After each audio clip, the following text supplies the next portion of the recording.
Hi guys, I'm back. My name is Ariel Cope. I'm just telling you guys my story. I want to go ahead and let people know how in the struggle or how it is to lose a child. I lost my child. She was 8 years old on July 12th, 2020. I unfortunately watched her die. Just talking to her and she's not responding, and it it was very traumatic, very traumatic. And unfortunately, to this day, every day, I have those flashbacks of the accident and seeing her lying there dead. So I'm just coming on here to be able to give people that have not lost a child some advice to help a person, if you know or that you care about, that has lost a child, how to show them that you care, how to be there for them, and how to be there for them and show them that you care. And you don't know what to say because it's really nothing you can say to that person. It's nothing you can say. Only thing you can tell them, you keep in their prayers, and lend the ear and give them a hug. Just give them a hug. Lending the ear and giving a grieving parent a hug, that goes a long way. That can help them rather than giving us advice that's not even advice. Please stop telling parents, grieving parents to stop crying. Your baby wouldn't want you to do this. Your baby wouldn't want you to do that. But you wouldn't want to be in my shoes and lost your child and want somebody to tell you that because you're crying. Like, that's part of grieving. If you're showing emotion, you're crying. You're grieving. That's a horrible thing. That's a horrible situation for a parent to have to bury their child. So, and especially, you know, it's no comparison. That's one thing I want. I will begging you for you guys to just understand that. Please stop comparing parents lost of their child to you losing your parent, you losing your auntie, your uncle. All deaths are horrible, but losing your child is unbearable. You know, and then you're able to stand next to your child. I went through so much, and I still am going through because this is life. Unfortunately, it's not something that I asked for. I never would expect life to be like this for me. Losing my beautiful world. I mean, just she's all I have. She's my world, and being around her 24/7, 365 days a year for 8 years. Like, she's my twin. So to lose that, and then it's like, I went to the stages of I'm I was so depressed. I'm still am depressed, So I'm on depression medicine.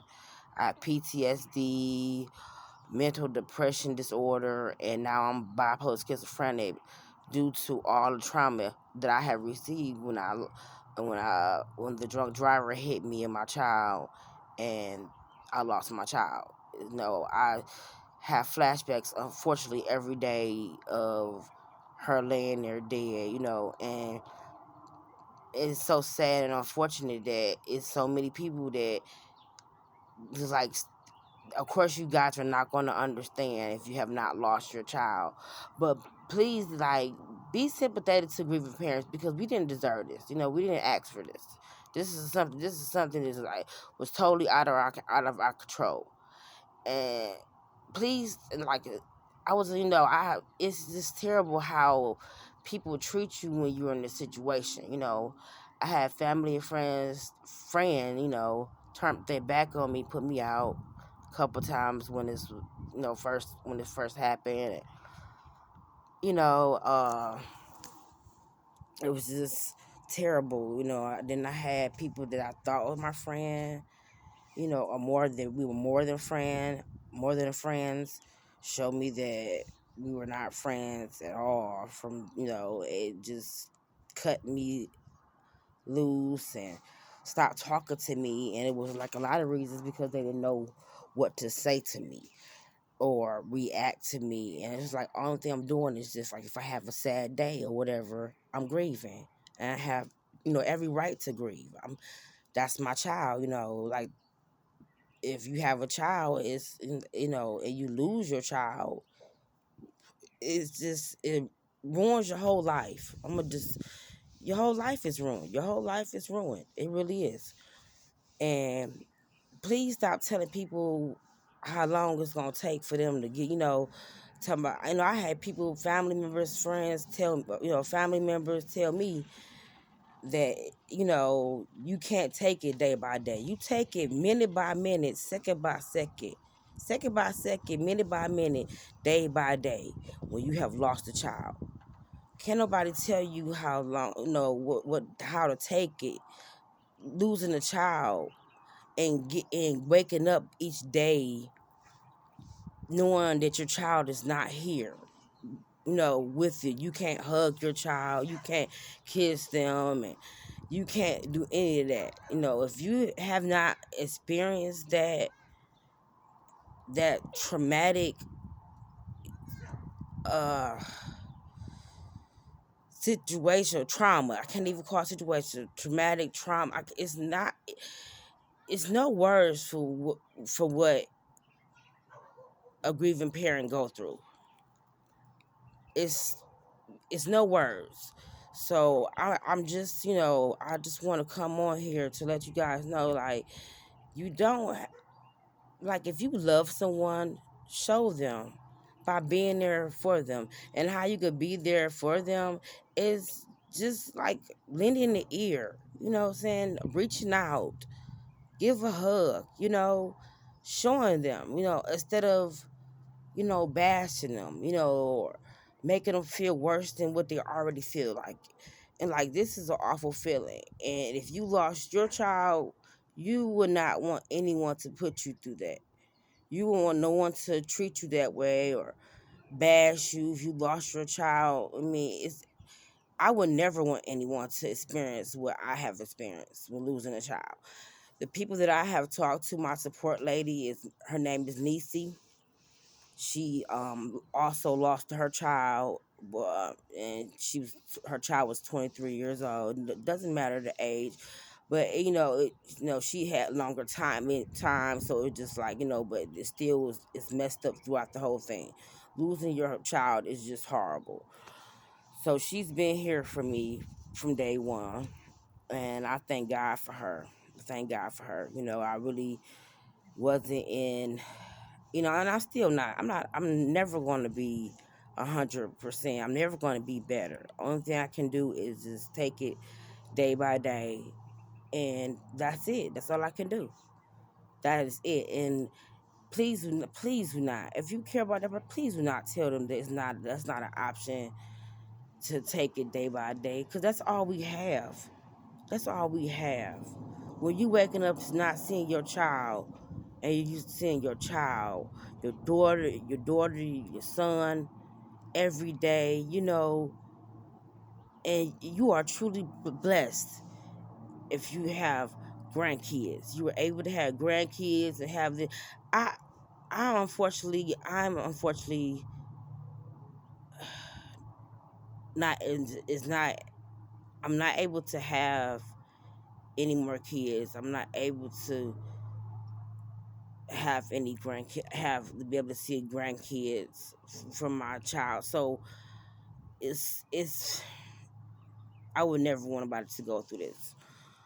But I'm just letting you guys know that, it's a certain way you have to come at a grieving parent. Please stop bashing them and making them feel bad, because each day is a accomplishment. If you can get through the day, if you can get through the day without, even if you break down, you're going to do that. That's part of grieving. That's your child. You held that child, you held that baby in your stomach for 9 months. You know, that's your child. You raised or tried to raise. That's what I did, and I thank God that every day, all day, I told her how much I loved her, and her name is Ariana, but I call her baby, and I said, baby, I love you. That's how we had our little thing. We would tell each other all day, every day, like, I love you. She was like, I love you, mom. I said, I love you too. I love you more. I always say I love you more, and I truly do. I love her more than life. If God could come to me and ask me would I rather be with my baby on this earth, I would quickly hurry up and say be with my baby, because this is a trauma that I would never want anybody to go to to endure. I would never want someone to endure this. So I'm just coming here today to tell my story, because I just feel it needs to be heard, and I just want to be able to see, hopefully that my story can help someone, help a grieving parent, um, know that you're not alone. Please subscribe me. Please like me. I'm here to help, and I'm hoping that somebody can help me as well. This When this first happened, I wasn't able to walk. My neck was broke. I have a rod in my leg, plates and screws and rods in my leg, and uh, rod screws and plates in my foot. Um, I was wearing a neck brace for like 3 months, maybe I think it was like 3 or 4 months. I had to wear a neck brace. I was in a wheelchair, so unfortunately my insurance didn't cover me for physical therapy, so I had to teach my own self how to walk again. So I had to teach my own self how to walk again, and just getting through each day, and still, it was very difficult. And now I'm able to walk. I'm just not able to stand up for a long period of time. I can't walk a long way,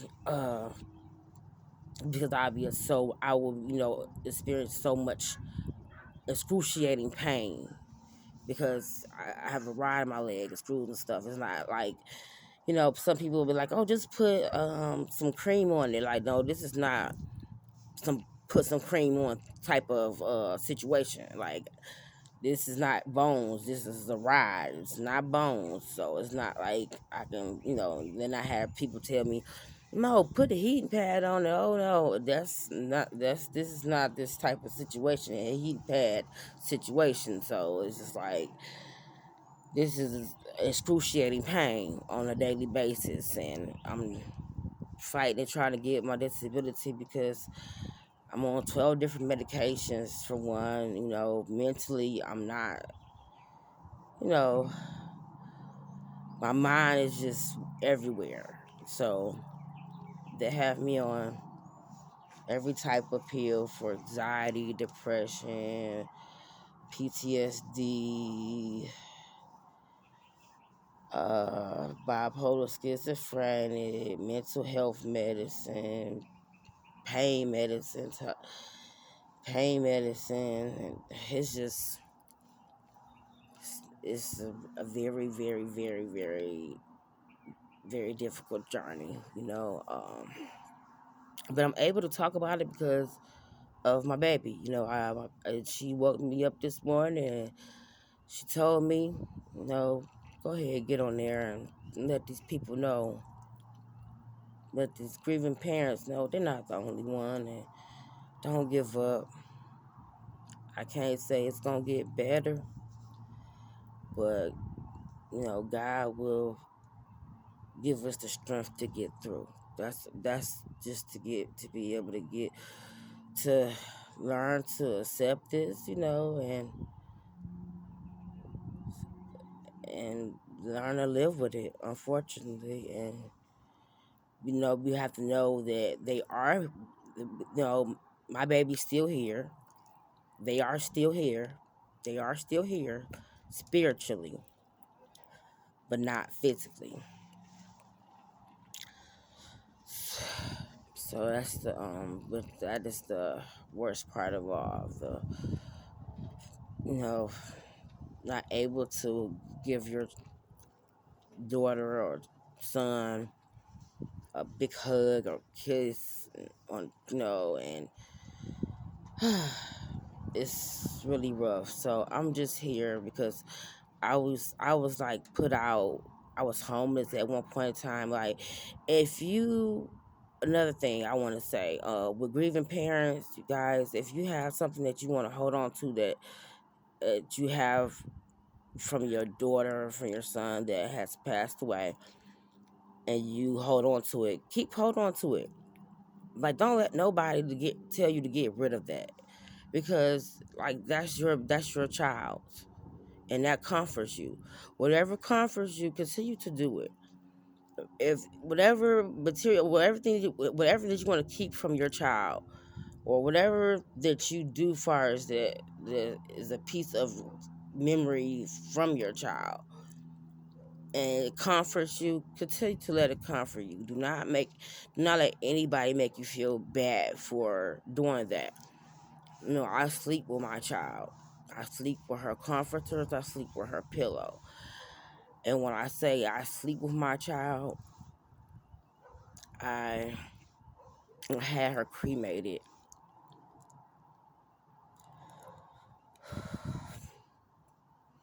So she's in the urn, and I sleep with her every night. I kiss on her. I kiss on her urn every day. Every morning when I wake up, I kiss on her urn. Give me a minute, please. Okay, I can do this. And that's what comforts me. Um. Okay. So it's not uh, a a speed or time limit or anything on grieving, because there's no time limit. Please, people, stop telling grieving parents to stop crying, and your baby wouldn't want you to see him like that, but you on the outside looking in, because you won't want to see your child just gone, and then, like, you so used to being with them, and next you just picturing yourself just laying sitting there messed up, and your child is sitting there laying there dead. Like, this is going through your head all day, every day. You have to take medicines to be able to not think about this. So it's very, very traumatic. Please, people, stop taking this as it's something that's light. This is uh, very traumatic, very horrific uh, thing to go through, to experience, and